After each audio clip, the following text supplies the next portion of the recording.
Continuamos então o nosso estudo do livro Dramas da Obsessão, de Bezerra de Menezes, com a psicografia de Ivone do Amaral Pereira. Hoje o capítulo 36.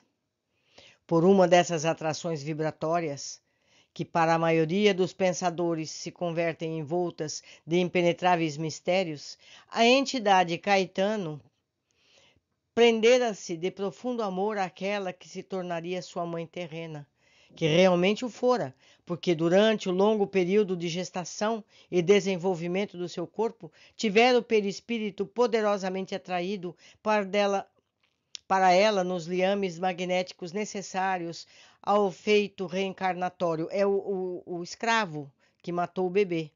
Ele ficando os 9 meses com ela, houve uma ligação forte entre os dois. Ela já o tratava bem antes. Continuando.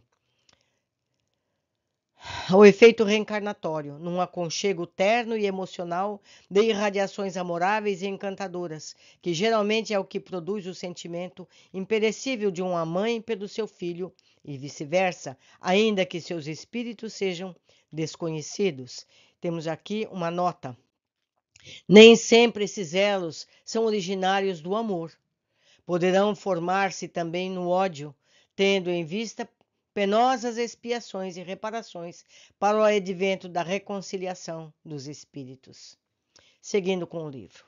As intensas vibrações mentais irradiadas pela mulher que será mãe em favor do entezinho que já palpita em seu seio fecundado, o amoroso e inexcedível carinho do seu coração, que cumula de doces enlevos aquele retalho de si mesma, que será o seu filhinho amado, mesmo antes do nascimento, o desvelo sublime com que ele prepara o enxovalzinho mimoso, tesouro que suas mãos fabricam, entre suaves emoções do coração e pensamentos santificados pela alegria da maternidade, criam em torno da gestante uma atmosfera mental radiosa que atrai, cativa, apaixona o espírito do nascituro.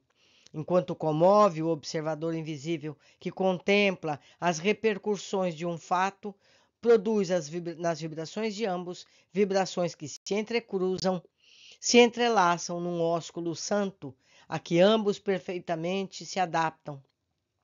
Daí, pois, igualmente, essa ligação indefectível dos filhos com suas mães, além de outras, que em muitos casos costumam existir a par das que citamos. De um modo idêntico, se a mulher irradia aversão à maternidade, dedicando a esse ser que traz consigo pensamentos malévolos e odiosos até o extremo de destruí-lo, negando-lhe a existência por seu intermédio, o inverso se realiza e o espírito, que reencarnaria através dela, torna-se frequentemente perigoso inimigo, que a perseguirá-la em túmulo mais tarde e possivelmente em posterior existência, podendo mesmo obsediá-la sob várias formas. Espiritualmente, Caetano continua afeito a Angelita, não olvidando ainda que outrora, em Vila Rica, dela recebera o melhor trato e que um escravo poderia aspirar, porque desinteressado, visto que nem mesmo fora sua propriedade, sabia ser Angelita a revivescência espiritual de Rosa, e conquanto ignorasse os pormenores do feito reencarnatório, distinguia o bastante para acompanhá-la com sentimentos muito confiantes. De outro modo, reconhecia em Alípio aquele Fernando de quem fora escravo, a quem devera a salvação da morte na forca, mas sob as injunções de quem se aviltara ainda mais no crime.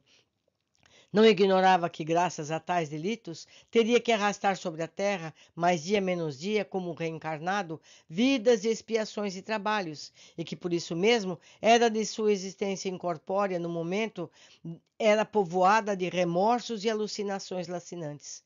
Mas espírito inferior e retardado no progresso, que se prazia de ser, não se animava a decisões salvadoras sob as advertências dos obreiros do amor, que o desejariam ajudar. A princípio, não raciocinou francamente sobre tal aspecto da própria miséria, ou seja, sobre o fato de Alípio o haver instigado ao crime.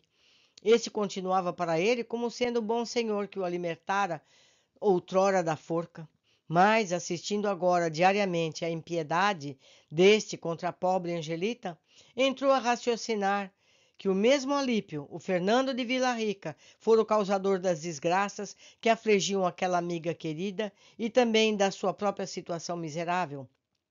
Pois outrora impeliram a crimes imperdoáveis, entre outros, o assassínio bárbaro do recém-nascido no fundo da velha chácara, aquela antiga sede da província.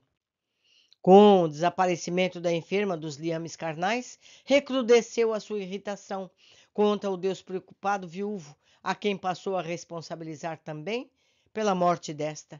E então contundiram-lhe o coração em dolorosas impressões do abandono que se via relegado, da saudade e da tristeza inconsolável, pois enquanto Angelita ascendia aos páramos reconfortadores do mundo astral, ele próprio, sem capacidades morais para acompanhá-la, permanecia na própria terra, entregue aos prantos amargos, vagando pela casa vazia e entristecida, perambulando pelas ruas qual mendigo desolado, visitando o Campo Santo, onde sabia seu corpo sepultado. A aversão insopitável contra Alípio avassalou então o coração apaixonado da inferioridade. Passou a acompanhá-lo, irradiando hostilidades, admoestando sempre pelas infelicidades a ele próprio e a Angelita causadas. Seguia-o como outrora pelas caçadas e aventuras, mas agora choroso e desanimado, desejando-lhe toda espécie de males e desgraças em desagravo às ofensas recebidas. Por sua vez, Alípio continuava servindo ao egoísmo que nutria sempre, vivendo inteiramente enredado aos deveres da moral. Uma vez enviuvado, negara-se a desposar a jovem a quem seduzira, a qual agora, mãe de duas lindas criancinhas, sofria a humilhação de ser por ele considerada criatura de condição social inferior, a quem não serão devidas verdadeiras atenções, e pouco depois, dela igualmente se fartando, promover o matrimônio dela com um pobre homem valentudiário, ao qual concedeu um ordenado mensal para que lhe fosse criados 2 filhos, junto à mãe, sem grandes dificuldades. Sua vida tornara-se então anormal sob o assédio de Caetano. Trabalhador e dinâmico que fora, passou a se sentir inabilitado para quaisquer empreendimentos. Não lograva satisfação e bem-estar em parte alguma, porquanto não laborava a fim de adquiri-los no interior da própria consciência. Suportando-se enfermo, consultara o médico, não encontrando a sua organização física, senão ligeira alteração nervosa. O facultativo prescreveu distrações, passeios, viagens.